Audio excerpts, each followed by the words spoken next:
would like to invite my colleague, Dr. Tiago Viana. He's going to chair the next session, which is the Industrial Insight, and there will be 3 speakers talk about their experience. Tiago, the mic is yours. Thank you very much, Ali. I am Tiago Viana, and I'm the academic course leader for the Digital and Technology Solutions Professionals Degree Apprenticeship, and it's a pleasure to be sharing the Industry Insight track for our Cyber Symposium. This track will be talking about all the industry insights in the cybersecurity area, and to be focused on facing the digital transformation challenges ahead, and all the highly skilled workforce and the knowledge and software and technology required to prevent cyber attacks and to keep us safe. The aim of this track is to focus on the actions needed by industrial sectors today to make the most of tomorrow. So what can we do today and make the most of tomorrow? On this track, we have 3 speakers from Raytheon, Gloucestershire Constabulary, and the Tech Partnership degree. It's going to be a very interesting one. And again, guys, if you have questions, please feel free to drop your questions. For this track, we'll be having the 3 talks, one after the other. So please leave your questions, and at the end of the 3 talks, I'll be asking questions for each of our speakers. So if you can please direct your question to the speaker, that would help us. Our first speaker is David Merritt, and he is going to talk about there is talent everywhere. Where are we not looking? He will give a brilliant talk in 15 minutes. He is a business operations manager UK for Raytheon, and he is a manager for government-funded learning at Raytheon Professional Services. His responsibilities include business development, overseeing the recruitment and career development of apprentices and adult learners across a wide range of essential infrastructure job roles. David, it's a pleasure to have you with us, and you will have 15 minutes to amuse us with your brilliant talk. Well, thank you for that introduction. Thank you very much. So yeah, it's a great honour to be given this opportunity to give this speech. A wonderful opportunity to speak after Paul as well, because it leads quite nicely to what I want to talk about. And you know, one of the big points that I picked out of that is from experience of this programme I'm going to talk about is the difficulty that, you know, these people that are good at cyber have in getting their information out onto a CV. And we have first-hand experience of that with working with the graduates from our cyber academy that we ran. Their CVs, they needed a lot of help. So I think it was very, very interesting to hear that from another side. We do know that the cyber talent are different. You know, we have to open our net to a wider audience, and that's why it's a great honour myself to be speaking here today to be able to talk about the entry level and how you get in from an entry level, and the opportunity for that, and why we should do that. Obviously, with this being a university symposium, so it's an interesting opportunity for me. But I do eventually get to the fact that you can get to university just in a different way, and that's what I want to talk about, and that's from personal experience as well, having done that route myself. I started as an apprenticeship. You know, I'm from a background that university just wasn't talked about. You know, where I lived, where I was brought up, you know, my parents, it just wasn't on the radar for me, and so it was it's a different route up, and there are a lot of people out there, you know, even more so now with this pandemic, that university, the cost of, you know, tuition fees of going to university is such a barrier now, and it's going to cause a gulf, a gap in the cyber talent that we're going to get coming through, because they've not got that finance behind them. The parents can't support them, but why should that stop them getting into a cybersecurity job role, and why should that stop them getting a university degree? And that's why I want to emphasize in my talk about the fact that there is, you know, other routes than just waiting for people to come out of the the academic university route at the end, you can take control of this situation and build your own talent, and that's what I want to talk about. So hopefully you will now see my slides. If you don't say otherwise, I will assume you can see them. I'm just using these as, you know, a bit of visual to what I'm talking about. So as I've said, you know, I think the first question is, it's an open question. You know, a lot of people, when I speak to people in the cyber employer industry, have you considered entry-level talent for your job vacancies? And it's something very recent. You know, people still aren't considering it. It's just not. We need higher skills than that. But the problem we've got in the cyber industry is there is this gap, and it is widening. And there is only so many people that will come through the university pipeline, you know, and if that gap keeps widening, if there's only so many people can afford to go through that system, there is going to be a pandemic level of talent gap in this industry if we don't deal with this. So we set on a bit of a mission. It was kind of pushed on us so we were funded through the Greater Manchester Combined Authority. We won some funding to deliver cybersecurity training. Originally, we pitched it at, you know, people that had been in IT for over 5 years, and we wanted to find some talent that would go into cybersecurity. But given the pandemic came along, we won the funding as the pandemic was in the full swing. We got told we won the funding in May, providing we opened the program up to people that had been displaced through COVID. And we had to make a commitment to the Greater Manchester Combined Authority to actually open it up more, to let more entry talent in. So we saw it as an early talent academy to try and find some stars that we could take into the cyber sector. And by doing this program, we've definitely done that. And this is how.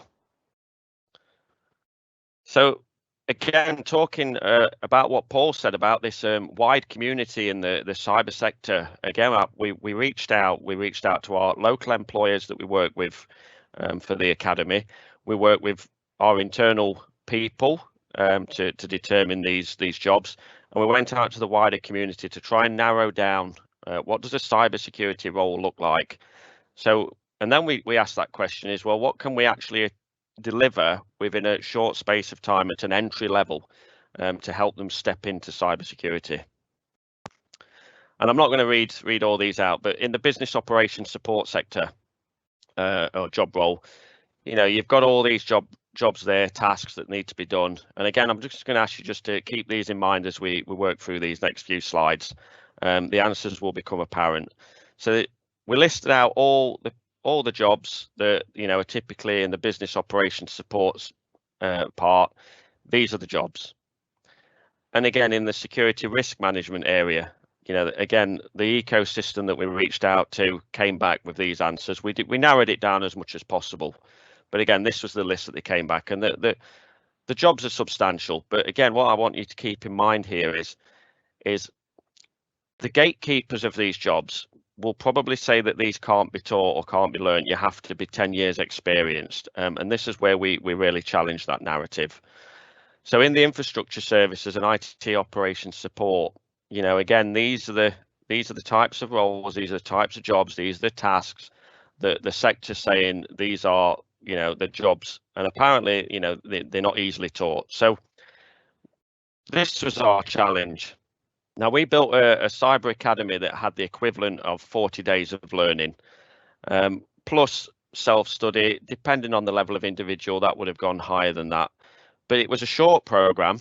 It was meant as a short program. And it was meant as as an entry-level program.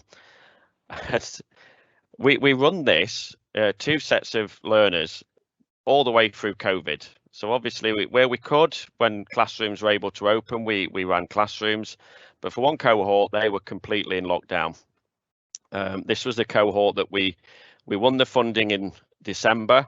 We started it up in January at the moment that schools decided to close the doors. So all the people that had committed, a lot of them were parents. So we were asking them to do this very intense program of learning with exams, alongside suddenly working from home again, and a lot of them were homeschooling as well. And I always remember this lady. We were pushing really hard to get the exams done by a set period, because the funding deemed we had to get it done by a set period. So we're pushing very hard to get the exams done. And she came back and she just said, I'm working full time, I'm homeschooling, I'm parenting full time, I'm doing your training course, and I have to pass these exams. Give me a break. Let me have a couple of weeks and I will pass this exam. Lo and behold, we gave her 2 weeks extension and she passed both exams. And she didn't just pass them, she passed extremely high in the 90% mark. This was an incredible achievement. Now, this was someone that, again, had not been to university. She'd had children very young and she was still a parent. And if we just rely on that ecosystem of university graduates, these are the kind of people that we will miss out on. And that's why these programs and apprenticeships are so important. So that's why, this is really important to the sector to start to embrace. So again, going back to that original role, in our 40 days, this very intense 40 days, we covered around 50% of the business operations support. Now, I'm not going to confess that we gave them, they're going to walk into your business tomorrow and be the done deal, the person that's going to solve all your problems, but they will be people that can walk into your business and make a start to learn, and they know the language and they know how to find the information and they know how to operate in this sector. So we've given them some real good skills at introduction, intermediate and at skilled level as well. And as you see there, the anti-phishing and the counter threat management, we did a whole host of stuff around there that gave them a good deep understanding of that. And again, going into the security risk management role, again, gave them lots of width into the program, gave them lots of introduction, which again gives them that suitability to be able to walk into a job and be competent at getting started in that job. So almost to a point where you haven't got to, supervise every single minute of every single day. You just need to oversee and support and make sure beyond this program that you do continue their education. And again, finishing off the infrastructure services and IT operations support.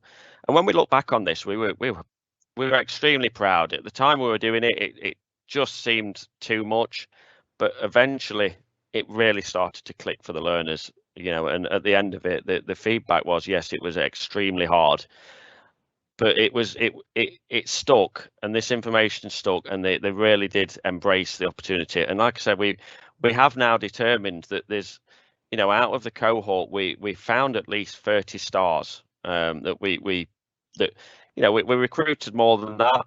We recruited quite a few that obviously had a go, did it, did the training, passed one of the exams, had a go at the second exam, but decided that cybersecurity wasn't necessarily for them, but have gone in other IT roles because we made it broad enough for them to get into IT in another way.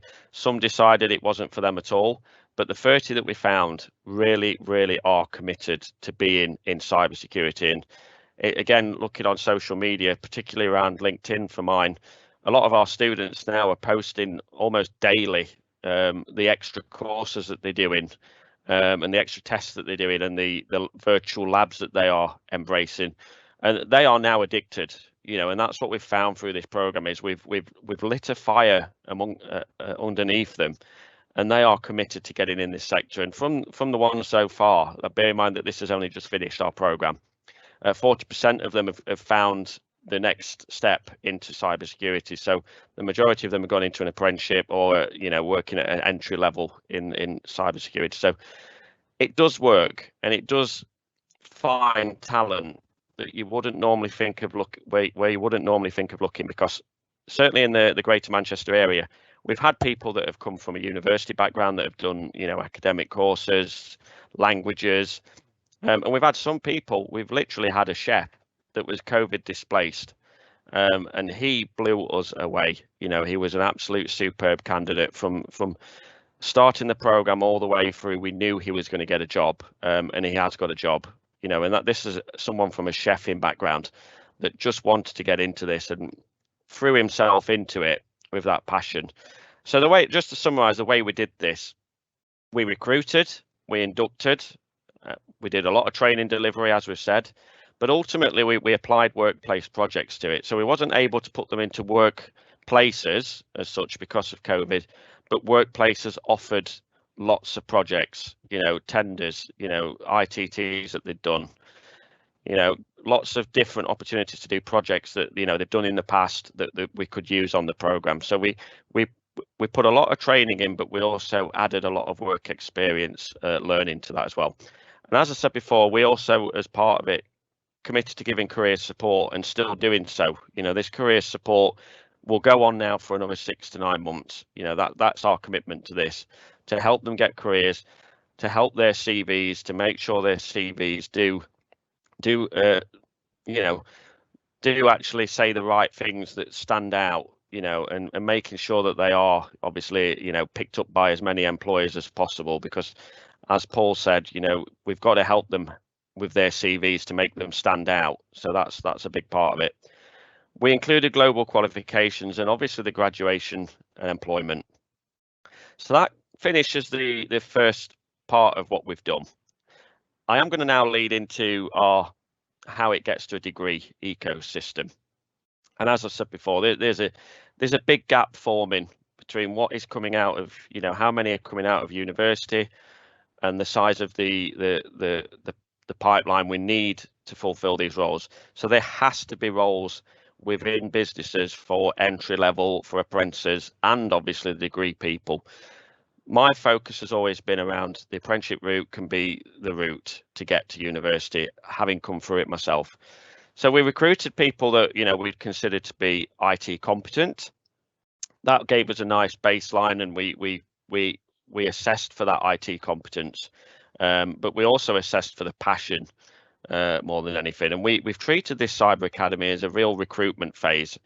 You know, it gives them the opportunity to see whether it's for them, and it gives, you know, us an opportunity to see whether they are, you know, someone that can step up and step into cybersecurity roles that we would feel confident as Raytheon putting into employers. And as we've said, we've earmarked some true stars along the way. Where that then fits into the system for us is that this was a nice, smoother step. I mean, there's always a big step between school or, you know, the entry level area to get into the cybersecurity technologist level 4. With our Cyber Academy now, we know that that's a smooth step. They have covered, you know, probably enough to take off 3 to 6 months of the apprenticeship by doing the Cyber Academy. We've done network security. We've got a lot of the basic IT information security out the way to enter into our cybersecurity technologist level 4 or anybody else's cybersecurity technologist level 4. Typically, that would be 18 to 24 months. That would then lead into a shorter cybersecurity technical professional degree. You know, again, 2 years is what we'd say, but, you know, it might be more depending on the student. But again, as part of this ecosystem, that's the next step. So from level 4 to level 6. So again, think about that young person whose parents can't afford to send them to university. You know, they can't afford the commitment of a tuition fee. They can't afford the commitment of obviously residential study. This is the other route that people need to consider for their future talent. And for us, the big part of, you know, an apprenticeship route is it gives it that work experience. So from the moment they start the job role, they are gaining that work experience. So they're gaining an education, they're gaining a top level education, and, you know, they are getting that work experience up to senior skills, you know, by the end of that degree. And we'd be confident in putting our flag on that, saying that, you know, if you go through this full route, you would be at that level at the end of it. So, you know, again, what we have to remember about this route is that it's completely government funded. So again, I just want to give, you know, I'm not sure of the audience what their experience is with apprenticeships, but obviously as an employer, a large employer, you will be paying into a levy fund. You could typically then pay a provider such as ourselves or University of Gloucester or whoever else you use. You would pay them the funding that they've asked for, and they would then do all the work for you. Typically though, and this is experience again, employers don't realise how much ownership or empowerment an employer can have in that apprenticeship. Now, it works better when, you know, there's an employer that comes with multiple apprentices. It's difficult to work with just ones or twos. But when there is a large quantity, an employer can certainly get more involved. They can get more involved even if it's just one or two, but they can really get involved if they do use it as a real tool within their organisation. So the employer would pay into the levy fund. Obviously, just a reminder, if you don't use your levy fund, it goes back to the taxman and it goes into something else. You know, you will lose that money. So it's important that you use that money as quickly as possible when it's in your bank account. And like I said, our big rationale is if you come to a provider, ask the questions of how you can support that to make your levy go further, because if the employer can support that learning, you know, and do stuff that's within the apprenticeship standard, then together we can work out a way of you spending less of your levy in order to get the most from your levy, so you'll have more spare. And that's why I wanted to make sure that, you know, employers realise that in the apprenticeship sector, you don't have to be a bystander. You don't just have to give your money to the provider and let them spend it for you. You are empowered to spend it as well and help them deliver for your apprentices and deliver a true, you know, a true employer model, which is what the government's big agenda is around apprenticeships, is to make employers more empowered. So again, just to finish my piece, and again, thank you for this opportunity. So why consider recruiting? For some people, they're just not able to go there. They're just not aware that it's for them. They can't afford to go, or they just can't be supported to go. So again, apprenticeships are a good route, a good opportunity, or like our academy that was funded in Manchester. They are cost effective. So again, we talk about bringing talent in. You don't have to pay top dollars all the time to get that talent. Bring people through your system and you will get a much more affordable return for that. And there's lots of returns on investment. But not having people in your business for cybersecurity is the most significant risk you can have. You need people in your business to be able to stop those risks. And obviously the current pipeline won't meet the talent crisis. I won't go too much into that. I've said that a lot. But again, employer ownership. You don't realise how involved you can be in the delivery of your apprenticeship. Ask your training providers, ask your universities how you can be more involved, and they will let you be more involved. It is the government's will, and it is majority of providers' will as well. So again, I'd like to thank University of Gloucester for that opportunity to speak. I'll hand over back to the speaker. Thank you very much, David. That was a very good talk, and it's very good to see how apprenticeships have been so important for Raytheon as well. Our second speaker is Paul Keasey, and he's going to talk about the regional cyber agenda. Paul is the Director of Intelligence and Specialist Operations at the Gloucestershire Constabulary. Paul, it's really good to have you here. That's lovely. Thank you for the introduction. Can everybody see my screen? I'm going to do what we normally say. Yes, Paul, it's fine. Thank you. So I've just listened to both David and Paul, and both mentioned about talented individuals that we have in society and the art of developing their skills. What I'm going to talk to you today is about, from a law enforcement point of view, how those skills hopefully can be used and why they are so important to us in today's world. So just a little bit about law enforcement, about the police. You know, public expectations of us haven't changed over the years. You know, what people are saying to us is, I want you to be there for me when I need you. I want you to protect me from harm. I want you to make me feel safe.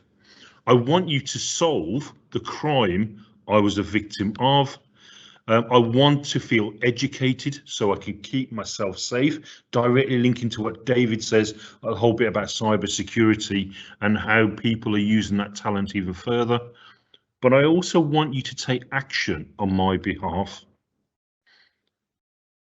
Whereas their expectations hasn't changed, the criminal world has. You know, I can now spread hate and post whatever I want online. My laptop is my new most dangerous weapon. I write scripts which allow me to test thousands of doors with a click of a button. And this relates to, I've got almost 30 years in the police. When I first joined the job, we used to deal with people who used to walk up and down the street, try door handles of cars, and then steal items from inside when the owners had left them unlocked.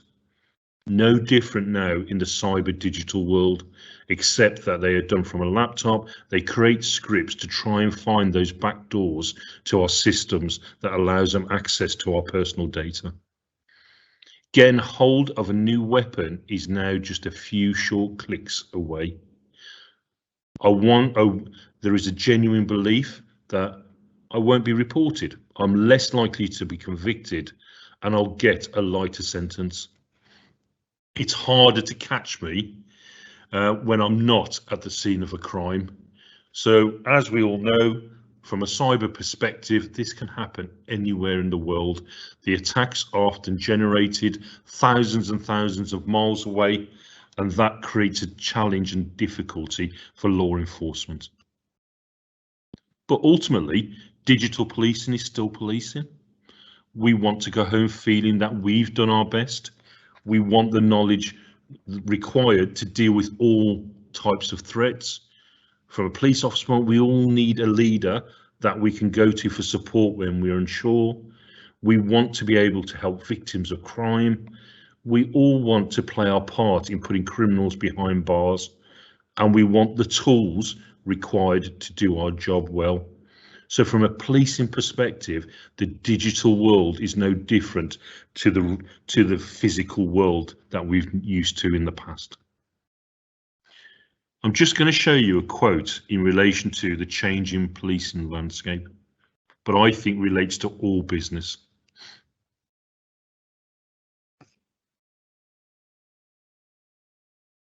So the level of change you are experiencing today is the lowest level you will experience from now on. The rapid growth in digital and cyber crime is going beyond our normal expectations of change. Both Paul and David, the previous speakers, have talked about how we must keep ourselves up to speed in relation to new developments. And that's where encouraging people to take this continuous professional development is so important. But it's an area that we need to develop within the police, and we need to have those people coming through our structures, our ranks, etc. So what is driving police change? The reality is the police have been continually evolving over the 191 years since Robert Peel set out his first 9 principles. Digital technology prevents another evolution of change. But the main difference this time is that the pace of change is unprecedented and offers some unique challenges to an organisation like policing that is based on twin pillars of its people and its information. And what I've done is try to link into a number of the key areas that we see this change occurring. There is an increasing transparent relationship with the public that is created by our online presence. Increasingly online and virtual relationships are occurring.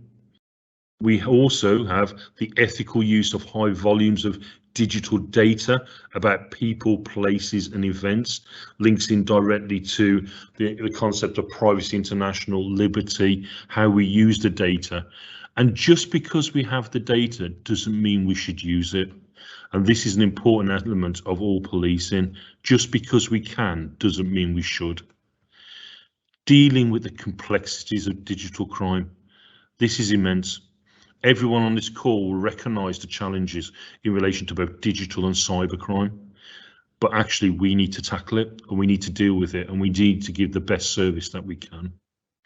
We have a far more now mobile workforce that can also create some challenges from a technological point of view, and we are definitely shifting to become more data insight driven organisations. So the whole concept of how we use data and to create that information advantage to tackle crime, especially in the digital and cyber arena, is imperative. So accelerating towards digital and cyber transformation. Some of the key areas that we are in Gloucestershire Constabulary focusing on is we recognise that when we deal with the Generation Z community, so our new workforce moving forward, that 60% expect to change employer within 2 years. And it was interesting what Paul was saying about making sure that we invest in people and the level of learning and development so they feel valued to stay with us longer. But 80% say they'll leave in 5 years. So these are the challenges that when we invest our time, effort and funding, we have that return on investment, but done for the right reasons. Social impact, innovation and working environment rank as highly as pay in decision making. So it's not all about money to people. They want that value that often things like the public sector provides. Police leaders, very much now, when I joined, it was very hierarchical. You paraded, say, at 7 o'clock in the morning, you had your inspector sergeant. Now we've got such a mobile workforce, this is done remotely often. But as a leader, we must be able to stay in that decision action loop. So this now needs new leadership models. Public engagement, delivering services that public want or needs involves asking them, engaging with them, not just in the old way, communicating and informing. Changing how police engage with the public is fundamental, and we must provide better insight derived from the vast digital footprint of the public. Flexible idea of workplace. Never has the last 12-18 months shown us how different a workplace is now has occurred post the pandemic. But actually that ability to operate effectively anywhere is almost needs to become the norm. But robots are not taking over.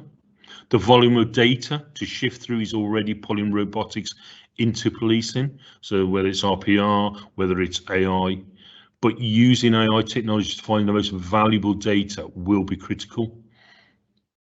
Internet of police things, the plethora of things connected to the internet, give police multiple opportunities to sense and sometimes understand.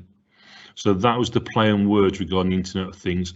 We've got to utilise it from a policing perspective.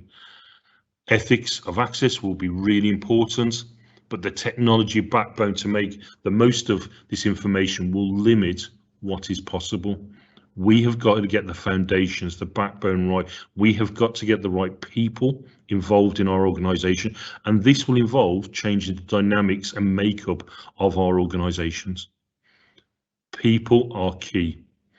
So especially those people that we would describe as almost purple people, those that can balance policing knowledge with enough technical knowledge to make the most of opportunities. I lead the Digital Intelligence and Investigation Unit and Cyber. I've got officers who are now working for me, who their way they look at things, the lens they operate through is so different to traditional policing, and they give us an added advantage, definitely. And the analyst investigator, self-service analysis of available information. So that ability to transform or translate large quantities into very easy to read information is integral. So what are the future opportunities for everyone? You know, for me, digital is now, but it's not new. The digitalisation of the workplace, home and community is an ongoing process. As a society, we are getting far more reliant and used to technology. If you go back 10, 12 years ago, the thought of internet banking, some people would do it. The vast majority of people were reluctant because they weren't sure safeguarding. Now we're over 90% of people use it. So we have to adapt as well. From a county perspective, we need county-wide consistency. We need to deliver the same quality of service to everyone in the county, rural, urban, young, old. Every element has to have a consistency of approach. Secure, scalable and sustainable. We need capabilities fit for modern day policing that are not limited by geography or technology. To me, we do not hold all the answers. It's people on this call that I'm sure will be able to assist us and provide us greater insight, and hopefully through working together, this will be a great opportunity for us and to tackle those criminal elements moving forward. But I come back to my point, policing is still policing. It's easy to see everything is changing, but the core of policing remains the same. Digital cyber is an element, but our principles still stand, and we are there to protect society. We are there to reduce the risk, harm and threat that criminality poses to everybody in our communities. Transformation for the public, utilising digital and cyber to transform the services we deliver to and for the public. We want to do this. We want to connect with the public. We want to make sure that we are working together to make the most difference. And then we are looking to develop that whole constabulary approach, bringing together our collective strengths through a constabulary-led delivery approach is, I believe, the best way to succeed, which will enable us to provide the consistency, the scalable, the sustainable, to make sure that digital and cyber policing is at the forefront, and that we transform our service to the public, which is absolutely at the heart of everything that we do. That is my presentation. I appreciate we've got questions at the end. Is that okay for yourself, Thiago? Thank you very much, Paul. That was really a very good talk. Yes, we have a couple of questions for both you and David, but we're going to do the questions at the end. Thank you very much. It was a brilliant talk. Our next speaker and the last speaker for these for this part of the symposium is Bob Clift. Bob is part of the Tech Partnership degree. He's Director of Employer Relationship at the Tech Partnership degree, with responsibility for level 6 and 7 apprenticeship programs. These include the BCS Digital and Technology Solution Professional Degree Apprenticeship, the BSc Cybersecurity Technical Degree Apprenticeship, the MSc Digital and Technology Solutions Specialist Degree, and many others. Bob is going to talk about ensuring quality in cyber education, and I'm pretty sure it's going to be a brilliant talk as well. Bob, it is very good to have you here. Thiago, firstly, can you hear me okay? Yes, we can hear and see your screen. Thank you very much, Bob. Great, great. Well, I'm glad I've managed to sort out the technology. I'm not used to using Teams events. Good morning, everybody, and I'm really pleased to be able to speak at this event, and I thank Thiago for that and for the University of Gloucester. I do feel that I'm a bit of an imposter. I'm not a cybersecurity expert or specialist. But I have been involved in education at a degree level for a while, and particularly over the last 5 or 6 years with degree apprenticeships. And if I may, before I go into my presentation, I just have to pick up on something that David said, because it resonated really well with me when he talked about, you know, companies now have to look for skills from everywhere. And we've just seen some research that Manchester Met, as it happens, has produced. You may know that degree apprenticeships, digital degree apprenticeships, started in 2015. And Manchester Met was one of the first providers to offer that program. And they've looked back at the employees, the apprentices that went to them for their level 6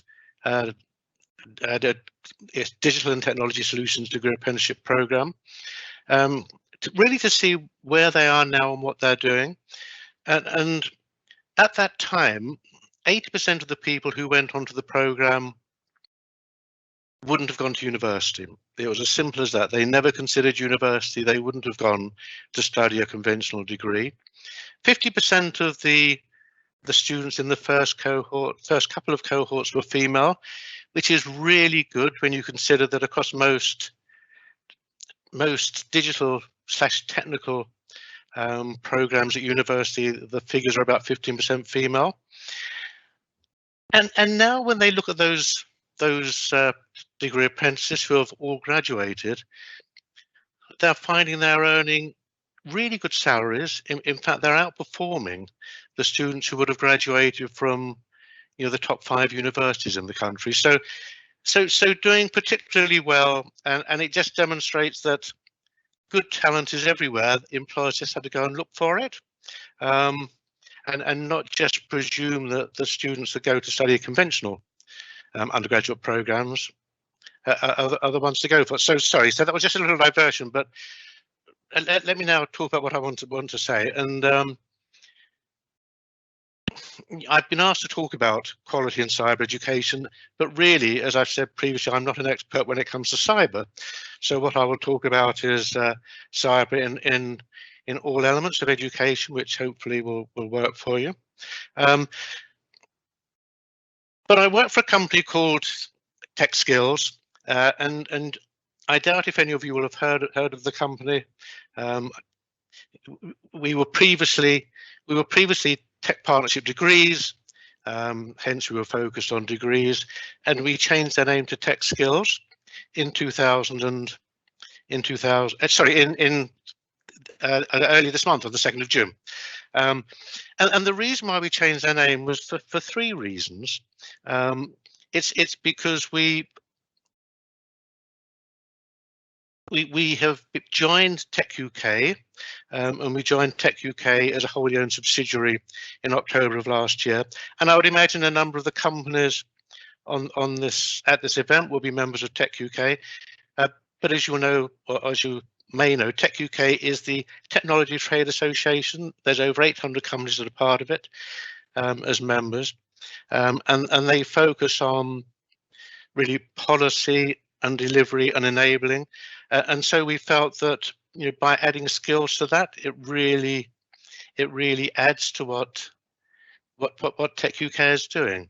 And indeed, our ambition is to expand beyond degrees, and we've already started doing that. So we were really keen to remove the term degrees from our name. So we're now Tech Skills. We were known as Tech Partnership Degrees. We started life as a sector skills council. So originally we were licensed by government to operate in the digital sector. But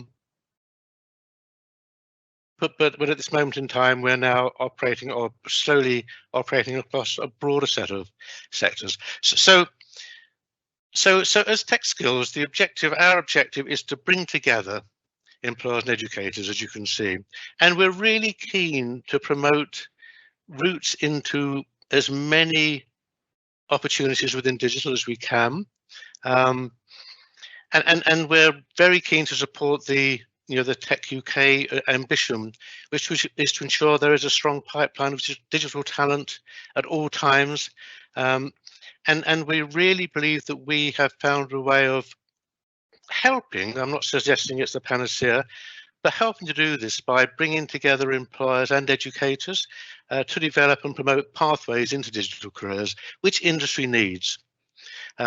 We're really keen to make digital and tech roles accessible to more people, and are therefore, you know, trying to promote as best we can, you know, the various routes, and to demonstrate that the technology really is, you know, interesting and requires a diverse workforce. And something else, well, we are recognised as a professional statutory and regulatory body, which means that we are able to accredit degrees and degree apprenticeship programs, and we do this via a mechanism which we call Tech Industry Gold Accreditation. But I'll talk about it a little later. But first of all, I thought it might be worthwhile telling you what employers are looking for. And I'll have to move to the next chart. And I currently work with about 200 employers of the 800 which are part of Tech UK.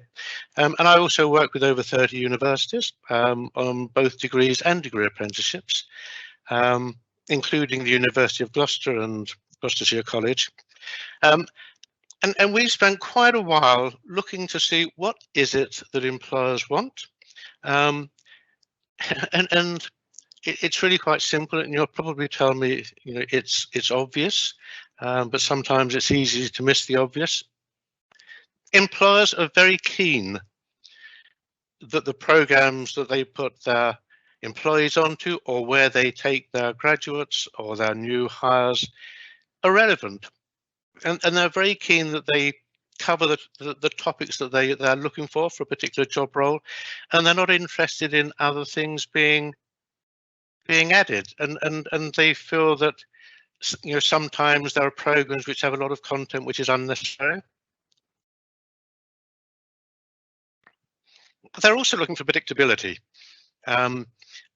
Employers have got far less time now to select who they're going to work with to provide their new graduates, their new employees, and so they're really keen to find easy ways of finding the courses they want, and indeed they're looking for flexibility, and they want those programs to be able to change as and when they do, and of course they're looking for quality, and of course, you know, quality underpins everything, and we found that there's a pretty common structure which works for most, if not all, digital and technology programs, and it's a blend of technical, business, project and professional skills, and we've found that by blending those together, and it's not rocket science, programs work very, very well. And I will just say that, picking up from what Paul said earlier, we're finding that, and this includes BT and other employers,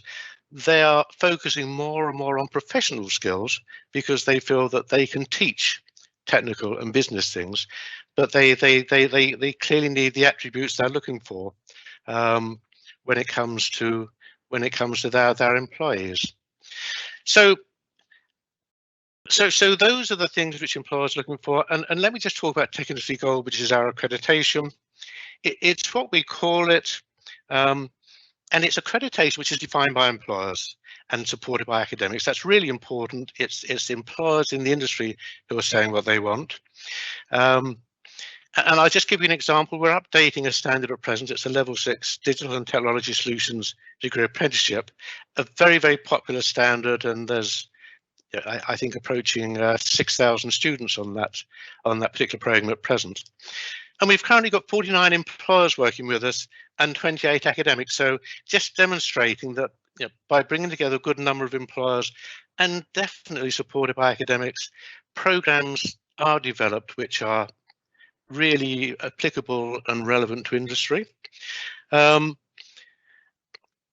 in addition to that, we're looking to provide a supportive community and add additional things to programs. So we're accrediting programs, but we're adding to those programs by offering additional things. We provide online industry insight talks, and we run these each year. They run on a weekly basis. We can't make students attend them, but they're there for students, and a lot of students do attend, both undergraduates and degree apprentices. And we're getting people from industry to deliver short talks about what they're doing, why they're doing it, and it puts a lot of the learning into context.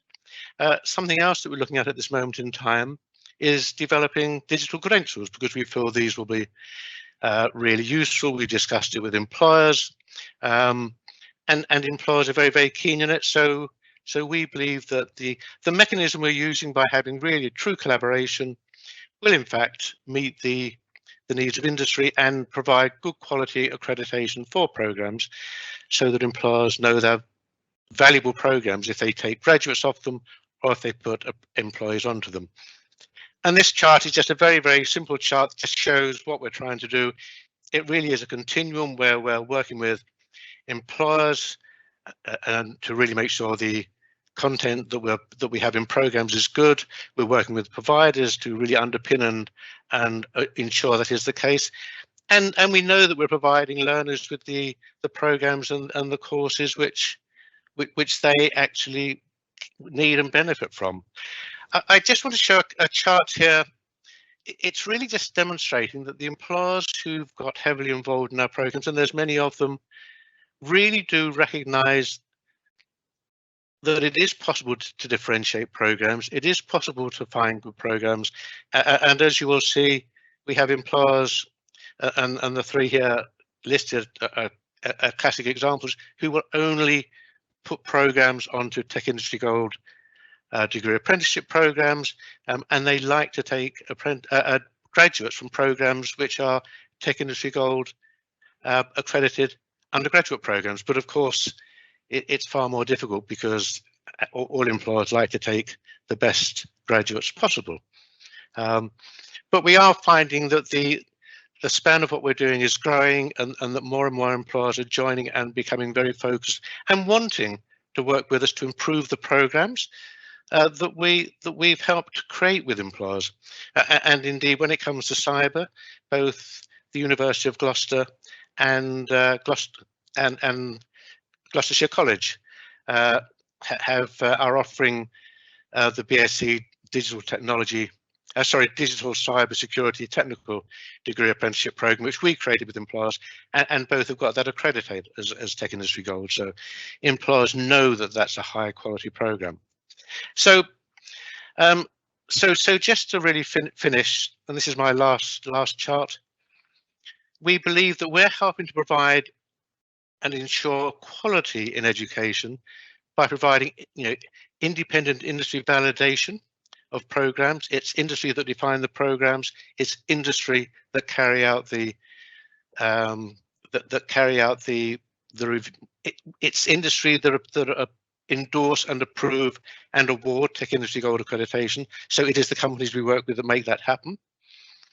We believe that we're helping employers and providers, so the universities and the colleges here, by enriching the learner's experience through the events we run, through the talks that we provide, and via a variety of other mechanisms.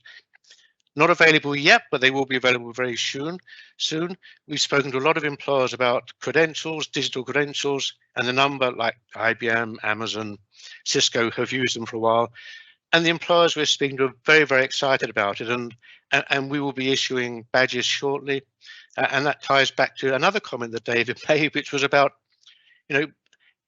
people wanting to put on LinkedIn what they've achieved. And we think that digital credentials are a good way of doing that.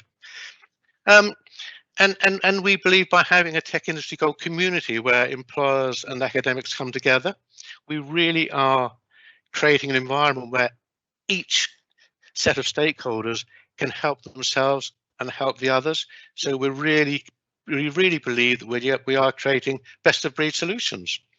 And finally, we are very actively promoting the programs which the employers we work with are supporting. We are very keen to get the best, the best young people and people onto the degree apprenticeship programs that we're involved in. Clearly, we're very keen to get the best young people going onto the degree programs that we've accredited and support. So I think we're providing that environment, and I guess to finish, what I would say is that it's a way, but we think we found a very, very good way of ensuring quality and creating great programs. And I would ask the employers here who aren't involved with us, do get involved, because it's a great way for you to help your colleagues, for you to help the institutions we work with, and for you to help ensure that the career paths for young people and people changing careers who are already in employment in digital are there and are valid and are very, very suitable. So, Thiago, that is all I have to say. So thank you very much indeed.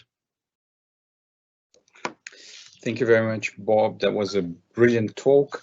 And now we're going to go for questions and answers. We have got many questions here. However, unfortunately, we won't be able to go with all the questions. We have to close the track at 11:30. But we'll do our best to choose and grab some of the questions for our speakers. So we'll start with David. David, the first question we have for you is, do you think there is enough awareness and information out there for the education career pathways you are describing, or does the sector need to do a better job on communicating these opportunities? David. Personally, I'd say no. I've worked in a number of industries in apprenticeships and these levels of programs, and it's a lot more embedded within their sectors. In the cybersecurity sector, it's relatively new, as we know. It's something that until now, I believe, it's been dominated by university education, and that's what employers are seeking. And that's where the problems come, even within our own company.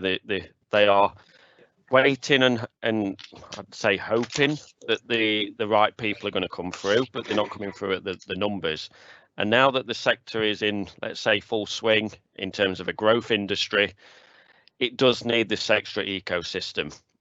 Working together, I think employers, universities, to get the message out is really, really important. And, the government put a lot of emphasis on schools as well. So they put a lot of, information sessions for schools to widen the net.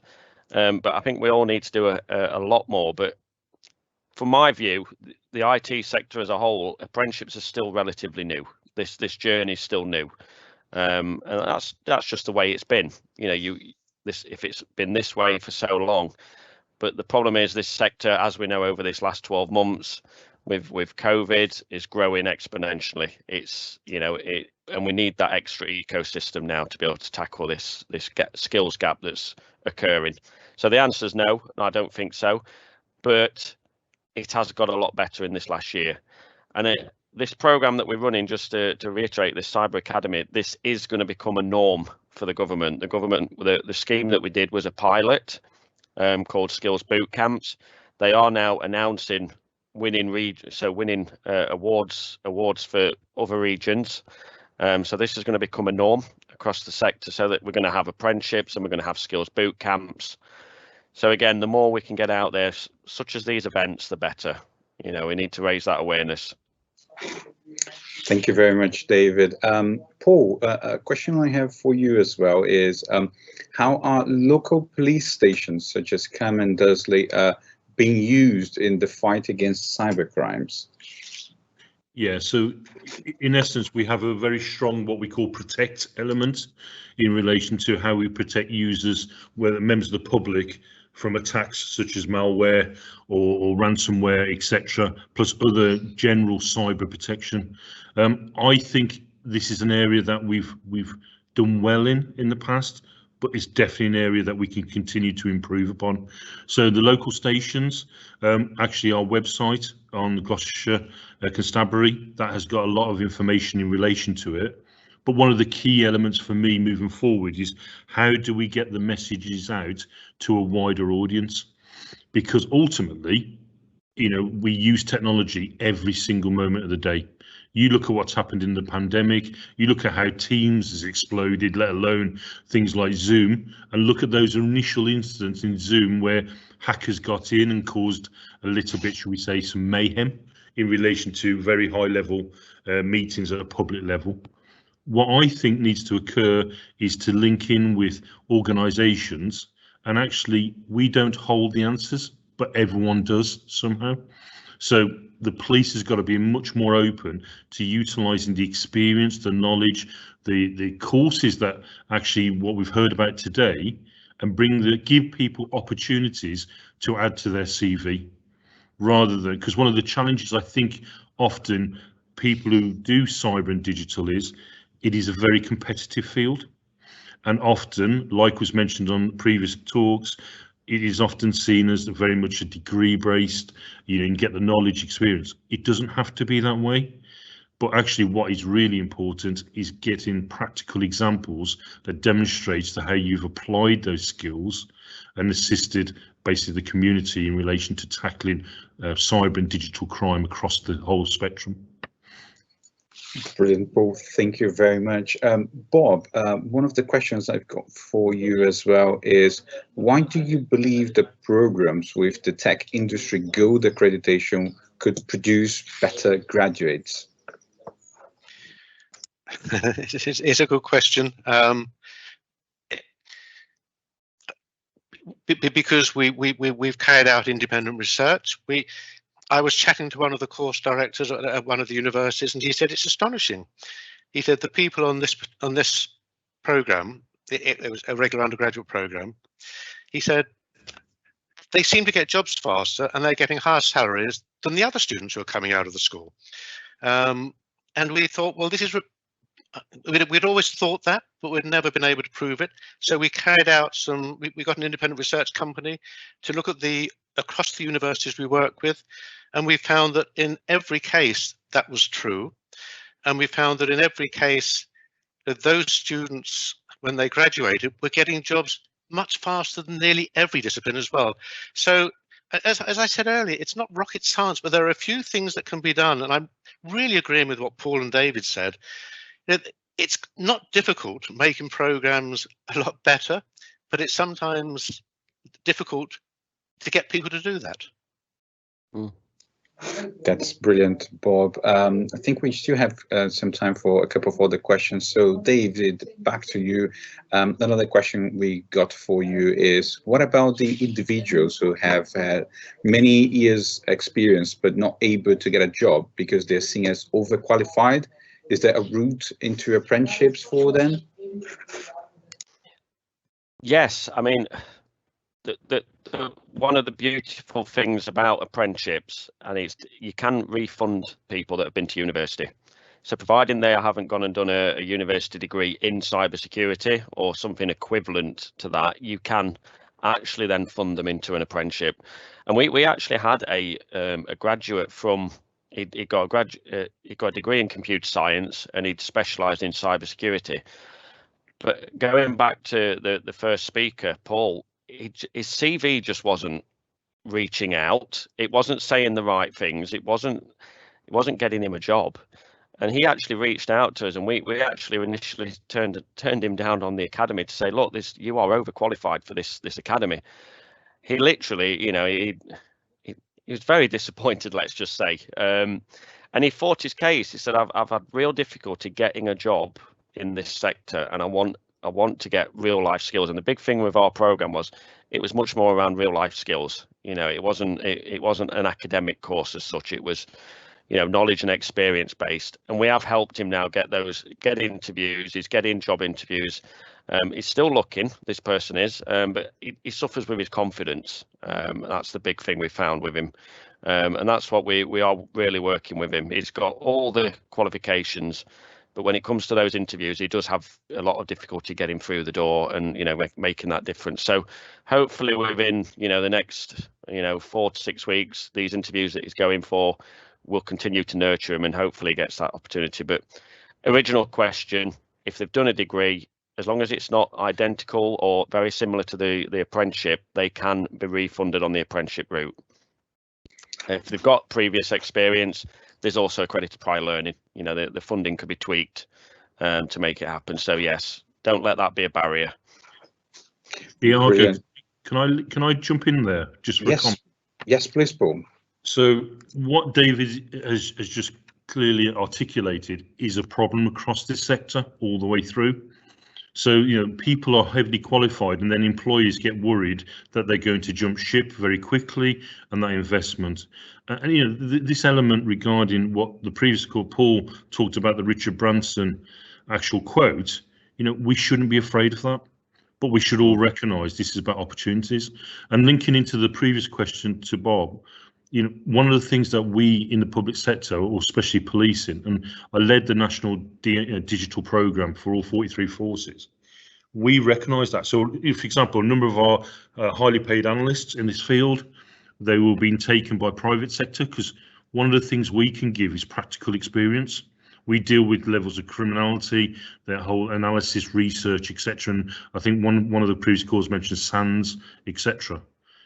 But what we're able to do is give them that unique selling point, is to translate this knowledge, that conceptual knowledge, understanding, and give them some examples of how it could work. Now, whether we do that from a voluntary point of view, to give them that extra evidence for the CV, and I'm doing that in a number of other areas of my business, where we got graduates now that actually just can't get a job, let alone, and it's been exacerbated, I would say, through the pandemic and the nature of business, etc. But what they're coming to us is saying, we just need to start showing what we can do. And they're getting very frustrated, and we're giving those opportunities. then maybe that's something for us to look at more with the university and with people like David and Bob regarding it. We already work with Tech UK. I've got a good relationship with them. But this is the wider perspective. This is about giving everybody can be a winner as long as we understand what game we're actually playing in relation to it. Yeah. Brilliant, Paul, and it's so important to have this relationship between the industry and the universities, isn't it? It's really, really good. Definitely. Paul, back to you again. Another question I've got for you from Gareth is, you mentioned in your talk that Generation Z, as technology natives, provide some of the biggest challenge within law and order. What steps are the police taking to recruit people from this generation to areas to support with these ongoing challenge? So we've launched. So something I created when I was the national program lead was a culture, value, and behaviours strategy. Now this is about changing the way we look and employ people throughout, from all the way from enhancing the knowledge of the chief constable and commissioners to understand what it is about digital and cyber, all the way to the volunteers, the PCSOs, or right from basically cradle to grave. So it will be a journey. It's not going to happen overnight. We are dealing with embedded preconceptions of you do 30 years, you do 15 years, you do 10 years. What we've got to get used to and adapt is exactly the point probably I've just made earlier. We've got to be much more flexible and agile to understand that our investment is for those people to come back to us when they need to. So actually, when we're talking about digital and cyber crime, there may be projects that we need or initiatives or opportunities, but hopefully they want to stay with us. If they don't, we've done our best and wish them well, but on the understanding that we leave on good terms and they come back to us with enhanced skills that they can bring back to us, and that experience that we've shown them, they want to then give back to the public. And I do see in Generation Z a lot more civic duty, social responsibility. Often they get labelled as, oh no, they're into the financial, they just want money. They want job satisfaction. They don't, money clearly plays a part of it, but money doesn't buy them happiness, as they say. Job satisfaction, coming to work, and almost that concept of what can I add to this company rather than what does the company want. That is a really strong mantra that we're trying to develop, because what we want, we can buy, but we don't know what we don't know. And that's where these apprenticeships, these experience, these people who've deliberately gone along that field have these massive ideas of what to do. We need to capture, utilize, and then have a mutually beneficial relationship where they get some benefit, we do, and most importantly, we protect society as much as we can. Brilliant, Paul. It's amazing how many opportunities are there in education for everybody, isn't it? Bob, another question I have for you is quite an important one, I would say. If employers want to join the tech industry gold community, is there a cost? What they need to do? Sorry, Bob, you're mute. Apologies. No, there is no cost. We encourage employers to join us. We're really keen that we have employers across all sectors. I mean, digital and tech underpins every sector. No sector, no company is successful if they don't have the right digital and tech skills. So we're really keen to get all employers working with us. It adds value to the institutions we work with, and it definitely adds value to the learners, because it enables us to help create better programs, Thiago. Brilliant. Thank you very much, Bob. We also got a very good question, and we'll have our head of school come out to answer that one. So trying to be very quick on that. So from Billy, we got a question saying, educators often need current case study to stay relevant and reinforce concepts with real requirements. Is that a process that C11 and the University of Gloucestershire could introduce for cyber case studies for regional cyber educators to use? Our head of school, Kamal, is going to discuss on that as well. Thank you, Kamal. Thank you, Thiago. I'll try and be as quick as I can, because I think I've got 1 minute. So what I'll say is, please do get in touch so we can tell you a bit more about how we work with businesses and industry to try and give our students a live experience. Most speakers today talked about real life skills, and we can only get those real life skills if students get off the lab, off the classroom, working on industrial business projects defined by businesses. There are different ways we can do that. I'll give you 2 examples very quickly, and then, as I said, more than happy to talk to colleagues about this who want to be involved in this. We have something we call the Your Future Plan within the university, and during these weeks, students are actually taken off the classroom, working on specific projects that are defined by or in collaboration with businesses, to give them that real life scenario flavor. But also we worked with some partners, including the Raytheon and Northrop Grumman, to define the final year project in collaboration with the business partner, to make it as close as possible to a real life scenario. And they get supervision, if you like, or coaching from both the academic and the industrial partner to have a flavor of both. I'll leave it at that, Tiago, because it is already 11:15. But as I said, it's a topic which I feel very passionately about. And if anyone wanted to have a conversation about this later, I'd be more than happy to do so. Thank you.